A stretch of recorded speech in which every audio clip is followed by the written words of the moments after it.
Sujata Kanchalla. Today I am going to discuss about comparing ordinance making power of president and governor, which is very much useful for all competitive exams. Let us discuss about the comparison. President, he can promulgate an ordinance only when both the houses of parliament are not in session or when neither of the two houses of parliament is not in session. The second provision implies that an ordinance can also be promulgated by the president when only one house is in session, because a law can be passed by both the houses and not only by one house alone. When it comes to governor, he can promulgate an ordinance only when the legislative assembly is not in session, when both the houses of the state legislature are not in session, or when neither of the two houses of the state legislature is not in session. Implies that an ordinance can be promulgated by the governor when only one house is in session, because a law can be passed by both the houses and not by one house alone. Next comes to president, second one. He can promulgate an ordinance only when he is satisfied that circumstances exist which render it necessary for him to take immediate action. Then comes to governor, second one. He can promulgate an ordinance only when he is satisfied that circumstances exist which render it necessary for him to take immediate action. Next comes to president. Third one, his ordinance making power is coextensive with the legislative power of the parliament. This means that he can issue ordinances only on those subjects on which the parliament can make laws. Next comes to governor. Third one, his ordinance making power is coextensive with the legislative power of the state legislature. This means that he can issue ordinances only on those subjects on which the state legislature can make laws. One. Let's comes to president. An ordinance issued by him has the same force and effect as an act of parliament.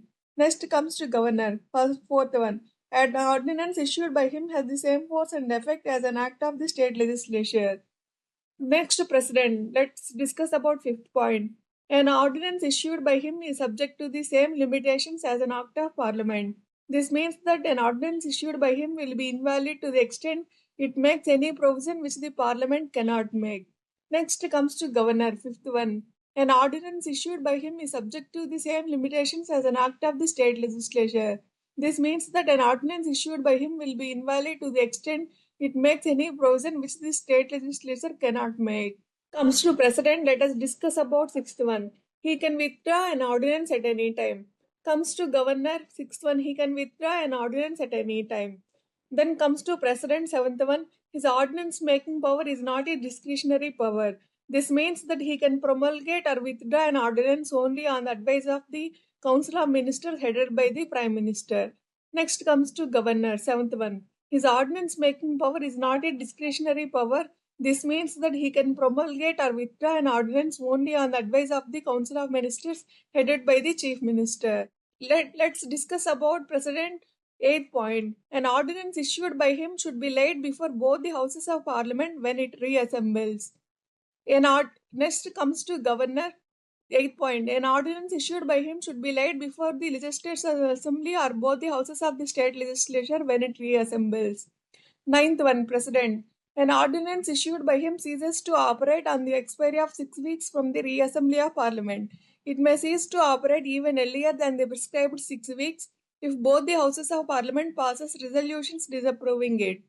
Next comes to governor, ninth one. An ordinance issued by him ceases to operate on the expiry of 6 weeks from the reassembly of state legislature.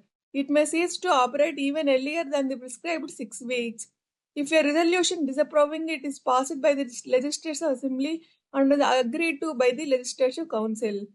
President, 10th one. He needs no instruction for making an ordinance.